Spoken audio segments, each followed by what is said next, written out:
The year is 2007, and Destiny walks into the club for the first time with nervous hands and borrowed confidence. The light's already too bright and the music too loud for someone still learning how to stand tall. She is new, and everyone knows it the moment she steps onto the floor. She smiles when she is supposed to smile, moves when she is told to move, and by the end of the night she makes some money. But not the kind people talk about. Fees eat into it, tips get split, managers take their cut, and what is left feels thin in her palm.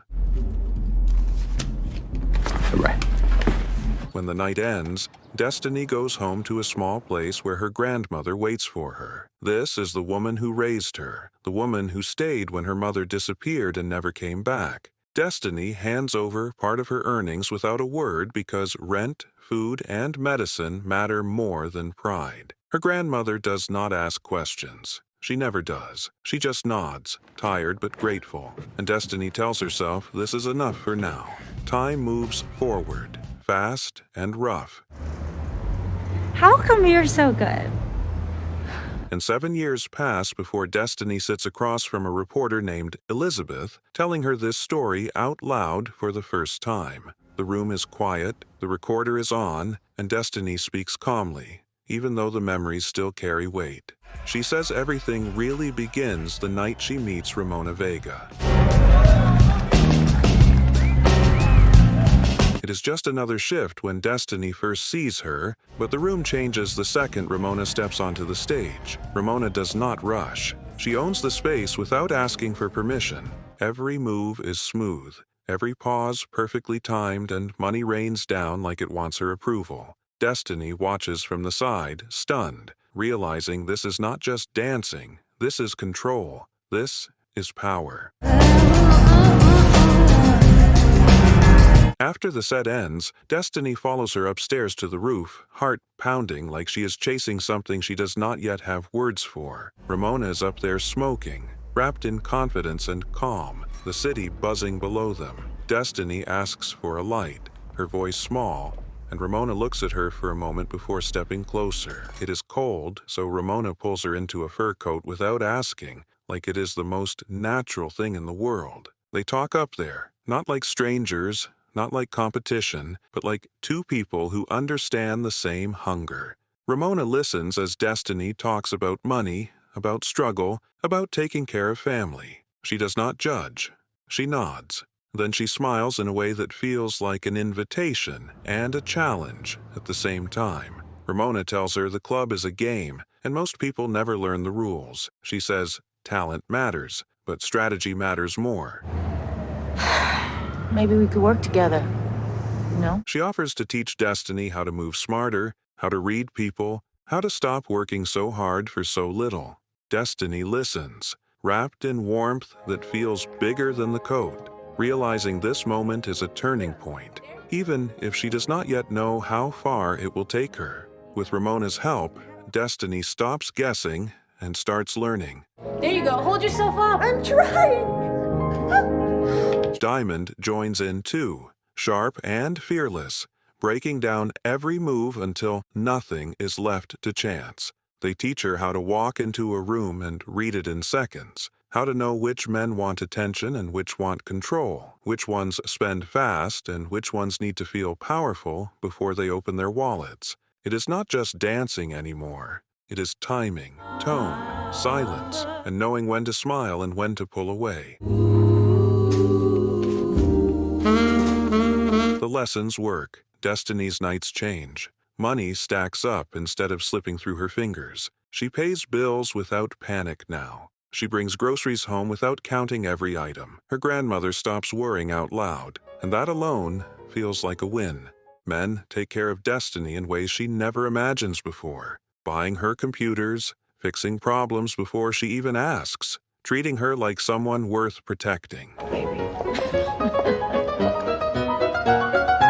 For the first time, life feels steady. Ramona becomes more than a mentor. Destiny meets her daughter, a quiet little girl Ramona raises on her own, and sees another side of the woman who rules the club floor. At work, Ramona is sharp and untouchable, but at home she is careful, tired, and deeply focused on keeping her child safe.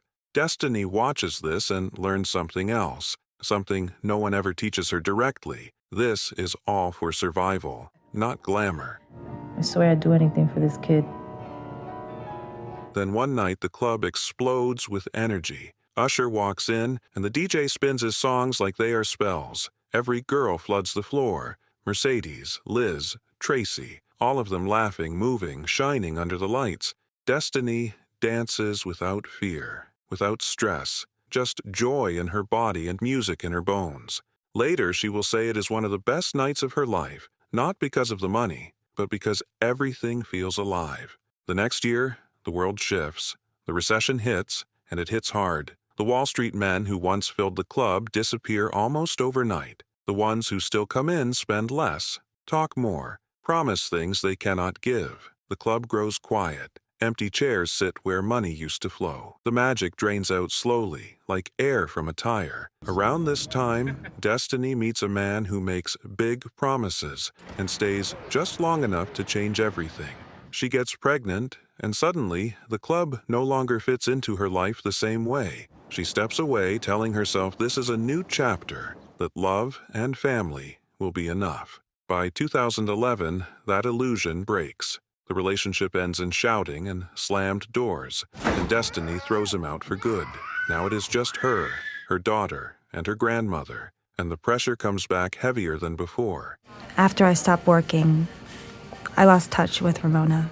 She calls an old client, the one who once bought her a computer, hoping for help. But he is married now, closed off, unavailable. She tries to find a normal job, sitting across from an interviewer who barely looks up, flipping through a thin resume that tells none of her real story. With no other choice, Destiny walks back into the club. It feels smaller, colder. Mercedes, now the club mom, pulls her aside and tells her the truth. The old days are gone. The girls Destiny knew are gone too. In their place are new faces, foreign accents, and cheaper prices. Yep.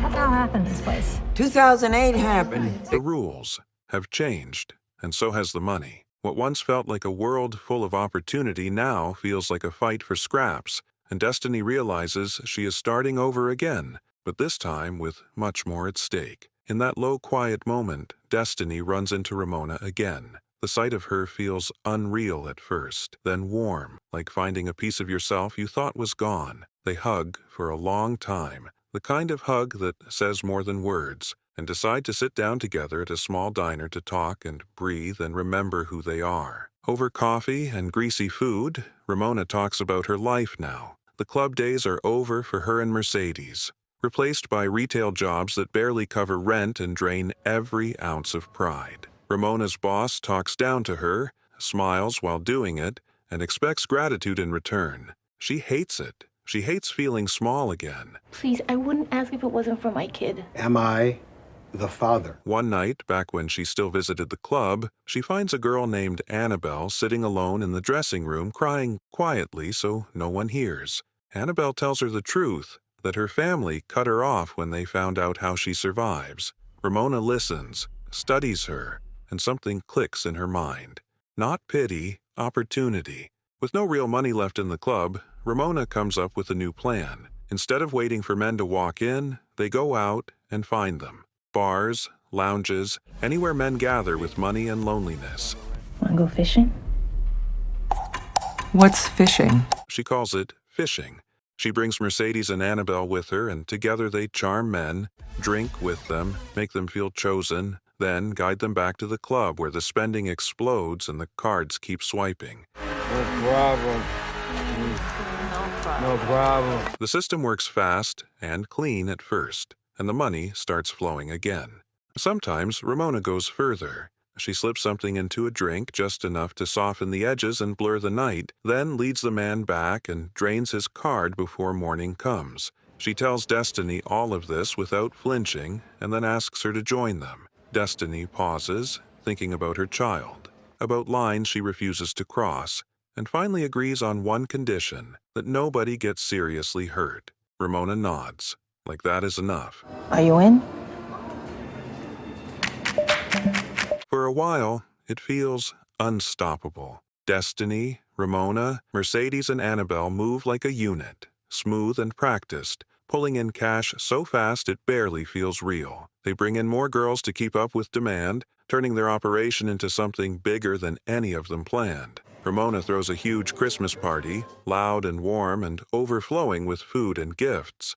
Destiny brings her grandmother, who laughs and smiles like she belongs there. Oh, yeah. Oh, you're welcome, my little baby girl. And for one night, they all feel like a family stitched together from broken parts. Then the cracks start to show. By 2013, other girls copy their methods, and the club fills with echoes of their own ideas. Ramona grows restless and angry, asking why they should share profits with anyone at all. Copycats.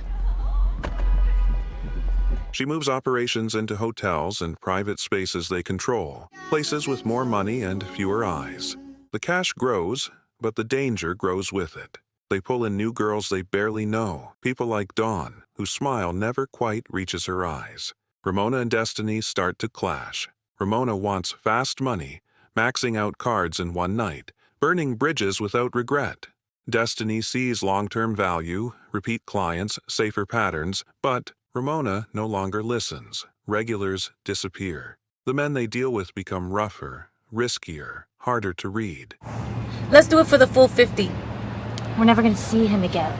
One night, everything spirals. Mercedes calls Destiny in a panic, her voice shaking, words tumbling over each other. A client, high and out of control, jumps from his roof and crashes onto concrete instead of water. Destiny tries to reach Ramona and gets nothing but silence. She rushes out with Annabelle, helps clean the mess, helps drag a naked, bleeding man into a car, and dumps him at a hospital before anyone can ask questions. We can't just leave him. I'm not going inside. Mercedes, this is a business. She drives home covered in blood and cheap fabric, drops her daughter at school like it is just another morning, her hands still shaking. When she finally gets home, the noise stops. The house is too quiet. Her grandmother is gone. No warning, no goodbye, just absence. At the funeral, Destiny finally breaks, the weight of everything crashing down at once, and Ramona holds her as she cries, holding on as if that alone might keep what is left from falling apart too. Elizabeth asks when it all finally breaks, and Destiny knows the answer right away because it is Doug, a man already crushed by loss, who calls begging for help after they drain his card, and for the first time she feels the weight of what they are doing. Ramona shuts him down, but Doug goes to the police with proof. They maxed out my corporate card. And once one girl talks, everything falls apart fast. Destiny is told she will lose her daughter if she stays silent, so she chooses her child, even though it means betraying Ramona. When she tells her, there is anger, then grief, and they cling to each other knowing it is over. While the others move on with light punishment and Ramona carries the weight alone, she was sentenced to 5 years imprisonment, and later, after the story spreads, Destiny expects to hear she was erased, but instead learns that Ramona still keeps her close in the only way she can, holding on to her memory quietly, like a mother who never really lets go. And that truth breaks Destiny O, leaving her in tears, and finally brave enough to reach back.